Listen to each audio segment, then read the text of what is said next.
Hi friends, welcome to my channel super trader Lakshya. यहाँ पे बात करूंगा किस तरीके से प्लान कर सकते हैं आप कल का दिन। आज मार्केट में सब लालम लाल है। वैलेंटाइंस डे के उपलक्ष्य में मार्केट को रेड रोज दिया गया है और बहुत सारे लोग इसके पीछे बहुत सारे रीजन बता रहे हैं। लेकिन रीजंस हैं, डेफिनेटली बहुत सारे रीजंस हैं, लेकिन उसमें से जो प्राइम रीजन है उसके बारे में हम बात करेंगे, क्योंकि आज का प्राइस एक्शन मॉर्निंग का देखना जरूरी था और उसके बाद कैसे मार्केट रिएक्ट करता है। क्योंकि एक बहुत बड़ी चीज हुई है, वो है इंडिया का सबसे बड़ा आईपीओ आने वाला है।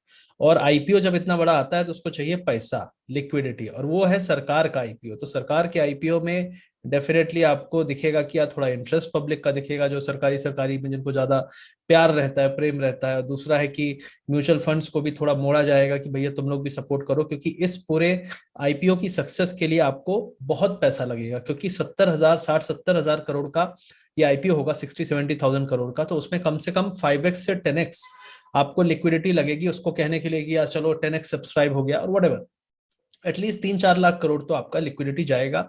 और ओवर सब्सक्राइब आजकल आईपीओ होते हैं, और जब इतना बड़ा हुआ हो, बड़ा सक्सेसफुल बनाने का एक दारोमदार हो, तो डेफिनेटली उसमें ज्यादा लोग इंटरेस्ट में आएंगे। इसका एड वैड आपको बहुत दिखेगा बहुत। तो यहाँ पे सबसे पहले हम बात करेंगे कि आज के मार्केट में इंपैक्ट किस चीज का दिख रहा है। बहुत सारे लोग यूक्रेन बोलेंगे, बहुत सारे लोग एलआईसी बोलेंगे, लेकिन अगर आप मेन इंडेक्स का जो देखेंगे मूवमेंट, तो उसमें सबसे बड़ा इंपैक्ट मुझे ऐसा लगता है वो है दो चीज का। पहला है एलआईसी, दूसरा है आपका जो बैंकिंग फ्रॉड है। बैंकिंग फ्रॉड को लोगों ने बहुत सीरियसली लिया है और मुझे लगता है इसका इंपैक्ट अभी और रहेगा, क्योंकि बैंकिंग स्टॉक्स अपने जो रिसेंट के लो लेवल थे उससे काफी ऊपर अभी भी हैं। लास्ट टाइम हम 34,000 गए थे, अभी भी बैंक निफ्टी उससे काफी ऊपर है।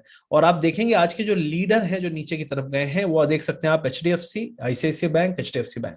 इनका वेटेज भी बहुत है और इन्होंने ही मेजरली गिराया है। उसके अलावा भी ऐसा नहीं है कि बाकी बैंक बच गए हैं। आप देख सकते हो कोटक 4.5%, एसबीआई 5.5%, एचडीएफसी बैंक, इतना बड़ा बैंक है ऑलरेडी, ये काफी दिन से पिट रहा था, 3%, आईसीआईसीआई बैंक 4.7%। तो कोई भी बैंक बचा नहीं है। आईसीआईसी एक्सिस बैंक बच गया, सॉरी, वो भी 4%, ऑलमोस्ट 3.5-4%।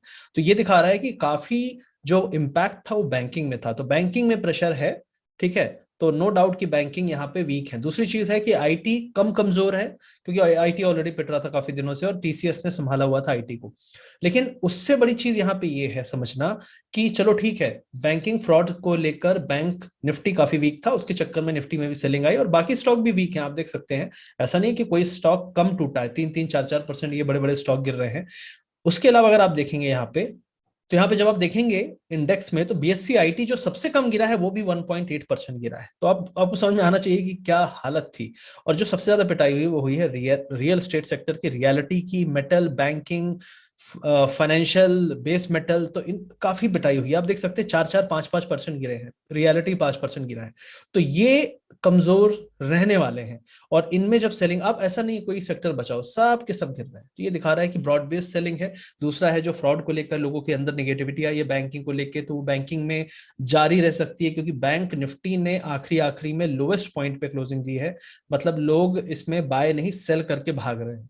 तो अगर कोई भी गलती से गैप अप मिलता है तो पहला जो रिएक्शन होगा लोगों का वो सेल करने का होगा। दूसरी चीज है मिड कैप इंडेक्स बहुत बुरा पिटा है। मिड कैप इंडेक्स के बारे में हम जाएंगे, लेकिन आप देख सकते हैं यहाँ पे खुले हम ऊपर थोड़ा सा बाउंस करने की कोशिश की, लेकिन पूरे दिन भर में एक बार भी ऐसा मौका नहीं था। इनफैक्ट एक टाइम पे जो यूएस फ्यूचर था वो फ्लैट था, लेकिन उसके बाद भी हमारा मार्केट ऐसा नहीं हुआ कि पूरा रिकवर होने लगा। तो हमारे अंदर एक लोकल वीकनेस थी जो एलआईसी को लेकर है, जो आपका एफआईआई सेलिंग को लेकर है। आज भी 4,500 4,200 करोड़ ऑलमोस्ट एफआईआई ने आज भी सेल किया है। तो एफआईआई तो सीधे सेल कर ही रहे हैं। दूसरा आपका स्कैम को लेकर रिटेलर लोग सेल कर रहे हैं। उसके अलावा जो एलआईसी का आईपीओ है उसमें उसको अप्लाई करने के लिए लोगों को लिक्विडिटी चाहिए, तो कई लोग अपने एग्जिस्टिंग होल्डिंग बेच के करेंगे। तो ये सारी चीजें एक सेलिंग लेकर आ रही हैं और ये एक रीजन है कि मार्केट यहां से कमजोर है और कमजोर हो सकता है। आप देख सकते हैं ये रुक रुक के गिर रहा है, लेकिन रुक नहीं रहा है, फिर भी गिर रहा है। तो ये दिखा रहा है आपको कि वीकनेस काफी है। अब हम बात कर लेते हैं कि एलआईसी का आईपीओ जो है करीब करीब 63,000 करोड़ के आसपास अप्रोक्सीमेट इसका लग रहा है जो एस्टिमेशन है। तो अगर 63,000 करोड़ है तो 3-4 गुना 5 गुना भी होता है, तो 3 लाख 4 लाख करोड़ का इसको लिक्विडिटी चाहिए, जो कि बहुत बड़ी होती है। और करंट मार्केट सिनेरियो में जहां एफआईआई सपोर्ट नहीं कर रहे हैं, लोकल को बेचना पड़ेगा। अब रिटेलर भी बेचना में आ गया है, बेचना शुरू कर दिया है, तो बड़ी दिक्कत है मार्केट के लिए फिलहाल। अब हम यहाँ पे बात कर लेते हैं ग्लोबल मार्केट में क्या चल रहा है। तो ग्लोबल मार्केट को अगर हम देखेंगे, बाउंस होने की कोशिश की, फिर पिट गया। तो बाउंस आर गेटिंग सोल्ड और रेट हाइक इमिनेंटली हो सकती है। फेड की मीटिंग है शायद, एक कहीं मैंने हेडलाइन देखी है, तो फेड की मीटिंग है, तो शायद वो ऐसा हो कि अचानक से रेट हाइक भी कर दे। तो बहुत सारी चीजें हैं रेट को लेकर। रेट हाइक मतलब समझ लो लिक्विडिटी बाहर जाएगी, जिसके दम पे आप 12 से 14 से 16 करके बोल रहे थे कि तो सीधे रॉकेट होके चला जाएगा स्पेस एक्स में, मार्स में चला जाएगा। तो वो लिक्विडिटी जा रही है, और लिक्विडिटी का जाना ही सबसे बड़ी निगेटिविटी है। अगर आपको पता हो मार्केट में ये जो रैली इस टाइप की जब भी आती है तो पैसे से आती है, लिक्विडिटी से, और वो चीज वापस जाएगी तो डेफिनेटली इंपैक्ट दिखेगा। बॉन्ड यील्ड्स बॉन्ड यील्ड्स जो है ना, ये जब हम क्लोज हुए हैं तब आपकी 1.96 थी, अभी उसको भी ब्रेक कर दिया इसने, 1.99 के आसपास है। और ये क्यों है? क्योंकि रेट हाइक की बहुत ज्यादा चांसेस हैं, और 1 जुलाई तक 1% रेट हाइक हो सकता है, जो कि बहुत बड़ा है, बहुत बड़ा है। मतलब 2 महीने, 2.5 महीने, 3 महीने के अंदर में 1% का रेट हाइक मैंने नहीं सुना कभी हुआ होगा। पहले भी जब टाइटनिंग हुई थी तब भी रेट हाइक में एक एक मीटिंग छोड़ के हुआ करता था। अभी तो यहाँ लगातार, छोड़ो, यहाँ 3 मीटिंग में 1% होने की बात चल रही है। तो ये एक चीज है जो प्रॉब्लम कर रही है मार्केट के लिए। अब थोड़ा सा चार्ट देख लेते हैं अपने मार्केट को, यहाँ पे कौन से लेवल्स आ सकते हैं। तो सबसे पहले अभी हम कहाँ पे हैं? तो राइट नाउ हम जो क्लोजिंग हमने दी है, देखिए अब बहुत सारे लोग यहाँ पे चार्ट पे, मेरे चार्ट पे ट्रस्ट नहीं करते हैं, तो अभी वो शायद करने लगेंगे। हमने क्या बात की थी लास्ट टाइम, कि एक यहां तक डिप, एक बाउंस, और फिर यहाँ पे ब्रेकडाउन, ये एक पॉसिबिलिटी बन रही थी, क्योंकि चीजें निगेटिव है। तो इस रेंज को यहाँ पे भी तोड़ सकते हैं, एक बार बाउंस देके भी तोड़ सकते हैं, लेकिन इसने जल्दबाजी में इसको तोड़ दिया है। और उसके बाद जो आपका सपोर्ट है, ये रेंज है, ये दूसरी वाली लाइन अभी तक खींचने की नौबत नहीं आई, मुझे नहीं लगा था इतनी जल्दी खींचनी पड़ेगी। लेकिन अब आपका जो सपोर्ट है 16,720 पे है।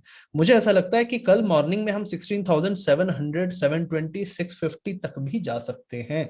सिर्फ मोमेंटम की बात है, गैप अप खुलेंगे, फ्लैट खुलेंगे, या फिर थोड़ा बहुत गैप डाउन खुलेंगे, तो पहला जो रिएक्शन होगा वो होगा सेलिंग का। क्योंकि लोगों के पोर्टफोलियो में जो आज डैमेज हुआ है, आपको पता होगा, मुझे बताने की जरूरत नहीं है, तो आपको पता है क्या डैमेज हुआ है। और सारे के सारे लोग मुझे मैसेज कर रहे हैं कि भैया क्या करें क्या करें। मैंने कहा भाई मैं नहीं जानता, तुम्हें जो करना है, क्योंकि कल को हमको दोष देने आ जाओ कि भैया तुमने बोला था तो हमने बेच दिया। जो आपको लगे, जिसकी कह के, जिसकी सुन के आपने खरीदा था, उससे आप पूछ लो, या फिर अगर आपको एनालिसिस करना आता है तो अपने एनालिसिस पे ट्रस्ट करो। मैं नहीं कह सकता, बस मैं ये कह सकता हूँ कि चीजें अभी ठीक नहीं है। और जब चीजें ठीक नहीं है तो आपको डिसीजन लेना पड़ेगा कि आपको क्या करना है, आपको यहाँ पे निकल जाना है या फिर आपको लोअर लेवल पे एवरेज करना है। ये सभी डिसीजन आप पे हैं। तो यही मैं आपको भी कहूंगा, बहुत सारे लोग कमेंट में पूछेंगे कि मैं क्या करूं, पोर्टफोलियो लॉस में है, आपके ऊपर डिसीजन है। कई लोग बेच बेच रहे हैं इसलिए मार्केट गिर रहा है, कई लोग एवरेज कर रहे हैं। अगर आपको लगता है कि यार मार्केट यहाँ से गिरने ही वाला है तो हम नीचे ले लेंगे, यहाँ पे निकल जाएं, ये भी लोग बहुत डिसीजन ले रहे हैं। तो आपके ऊपर है आप क्या लेना चाहते हैं। तो राइट नाउ 16,700 का लेवल निफ्टी में दिखता है। कोई भी गैप अप आता है 50, 60, 100, 120 पॉइंट का, ज्यादा देर 15 से 20 मिनट सर्वाइव करेगा, मुझे ऐसा लगता है। 15 से 20 मिनट, उससे ज्यादा सर्वाइव करना मुश्किल है। अब रही बात बैंक निफ्टी की, निफ्टी मैं कहूंगा फिर भी ठीक है। बैंक निफ्टी की हालत बड़ी खराब है, बड़ी क्रिटिकल है। इसे पहली बार तोड़ा है आपका 50 में, बहुत दिन से इस पे यहाँ पे खेल कूद चल रहा था, लेकिन इस बार तोड़ा है। और इस बार जब तोड़ा है तो आपका जो आरएसआई है डेली लेवल पे, उसने नया लो बनाया है। अब जब आरएसआई ने नया लो बना दिया है, आपका मार्केट ने नया लो नहीं बनाया, तो मोस्ट प्रॉब्ली मार्केट भी नया लो बनाएगा। तो रिसेंट का जो लो था वो 36,400 था, मोस्ट प्रॉब्ली ये लो ब्रेक होना चाहिए। मुझे ऐसा लगता है कि आप 35,600 की तरफ जा रहे हैं। ये वाला जो लेवल है, हम बात कर सकते हैं, ये वाला जो लेवल है ना, इस एरिया पे हम मोस्ट प्रॉब्ली जाने की कोशिश कर रहे हैं। अब एक दिन में जाएंगे, डिप होने के बाद बाउंस होगा।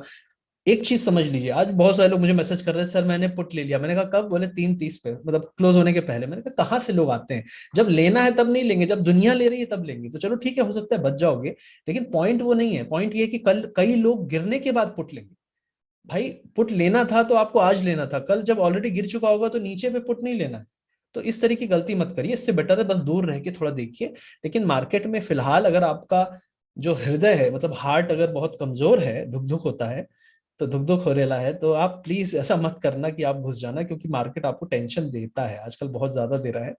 तो फिलहाल मुझे लग रहा है 36,400 वाला एरिया टूटना चाहिए। क्योंकि देखिए जो ट्रेंड लाइंस है, सारी ट्रेंड लाइन मैंने जितनी भी खींची हुई यहाँ पे, उन सब के हिसाब से एक और ट्रेंड लाइन अभी यहाँ पे निकलेगी, लेकिन उसका बहुत नीचे आ रहा है। तो मोस्ट प्रॉब्ली आपका सपोर्ट 35,500 के आसपास ही आएगा, यही एरिया है जो सपोर्ट का है। लेकिन मुझे नहीं लगता 1-2 दिन में हम आ जाएंगे। हो सकता है एक बार गिरे, फिर बाउंस हो, और फिर थोड़ा और बड़ा बाउंस हो, और फिर हम गिरे। तो मोस्ट प्रॉब्ली आप देर सवेर यहाँ पे जाओगे, लेकिन इमीडिएटली जाना हो भी सकता है, नहीं भी, क्योंकि ये जो कैंडल है ये भी काफी बड़ा है। इतना बड़ा कैंडल उम्मीद नहीं की थी हम लोगों ने, लेकिन अगर इतना बड़ा नहीं, इसका आधा कैंडल भी बना, तो मोस्ट प्रॉब्ली 36,000 के आसपास पहुंच जाएंगे, 700, 800 पॉइंट, 900 पॉइंट।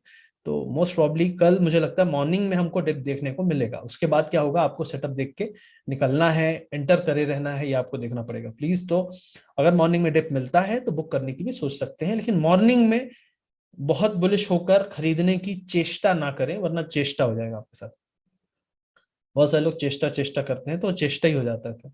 फिलहाल आईटी क्या कर रहा है, आईटी यहाँ पे रोकने की कोशिश कर रहा है, लेकिन अभी इसको देखना पड़ेगा क्या होता है। फिलहाल आईटी जो है इस एरिया पे बहुत इंपॉर्टेंट सपोर्ट है। आज टीसीएस ने काफी संभाला इसलिए आईटी संभला हुआ था, अदरवाइज ये एरिया जो है इंपॉर्टेंट 33,400, 400 पॉइंट यहाँ से नीचे ये एरिया टूटा तो फिर आईटी का जो करेक्शन है वो बहुत बड़ा आएगा आपका 27,000 तक का। तो ये एरिया बहुत ही इंपॉर्टेंट है, ऐसा नहीं टूट नहीं सकता। अगर टूटा तो आपको जो लेवल दिखेंगे वो ये हो सकते हैं 27,000 over a period of may be 1 महीने से 2 महीने के बीच में।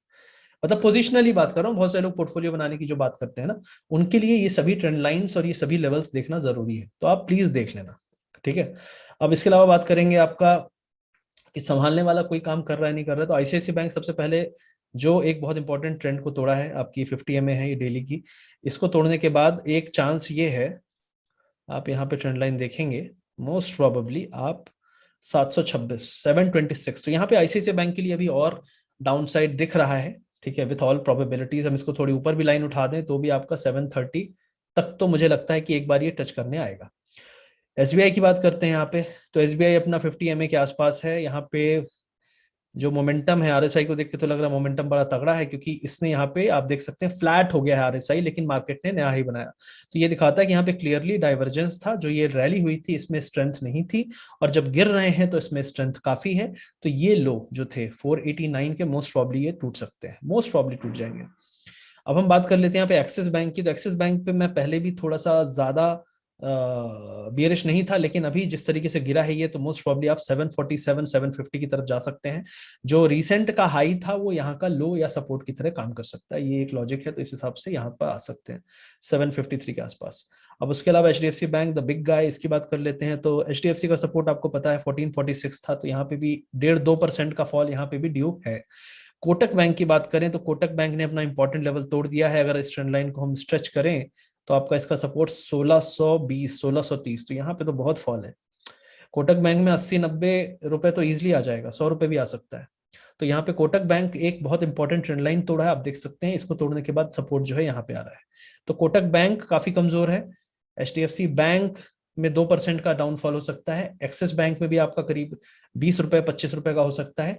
एसबीआई हमने नहीं लिया शायद, नहीं एसबीआई में भी आपका सेम है। तो एसबीआई मोस्ट प्रॉब्ली आपका 2 से 3% यहाँ पे। आईसीआईसीआई बैंक जो है इसमें मुझे लग रहा है प्रॉब्लम है, क्योंकि आईसीआईसीआई बैंक ही लीडर था। वो जो बैंकिंग स्कैम है उसमें जो भी ग्रुप था उसका लीडर आईसीआईसीआई बैंक था, इसलिए इसको लीडर होने की सजा मिल रही है।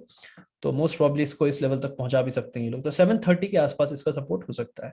तो ये सारे स्टॉक से बैंकिंग मैंने इसलिए लिया क्योंकि बैंकिंग में काफी लोग फंसे हुए हैं। बहुत दिन से लोग सोच रहे थे 40 40 40, तो अब 35 35 35 की बातें हो रही हैं, तो हो सकता है आ जाए। तो आई होप ये वीडियो आपको अच्छा लगा। लाइक शेयर सब्सक्राइब जरूर कर दीजिएगा हमारा वीडियो अच्छा लगे तो।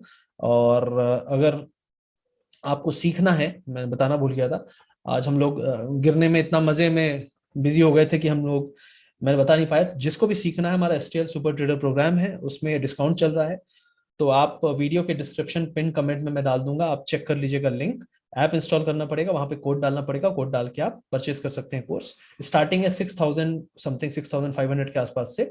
सीखिए, यहाँ पे थोड़ा खर्चा कर लीजिए। बार बार वही चीज पूछना, कितने सारे लोगों ने मुझे मैसेज किया कि सर क्या करूं, प्रॉफिट दिख रहा है उसे पता नहीं क्या करूं, लॉस दिख रहा है उसे पता नहीं क्या करूं। यार बड़े बड़े संकट में हो आप लोग, प्लीज ट्रेडिंग बंद कर दो या फिर सीख लो, दोनों चीजें आपके भले के लिए मैं कह रहा हूं। और अगर ये बात बुरी लग रही है तो सीख लो, सबसे अच्छी चीज है। Thank you very much guys, see you soon.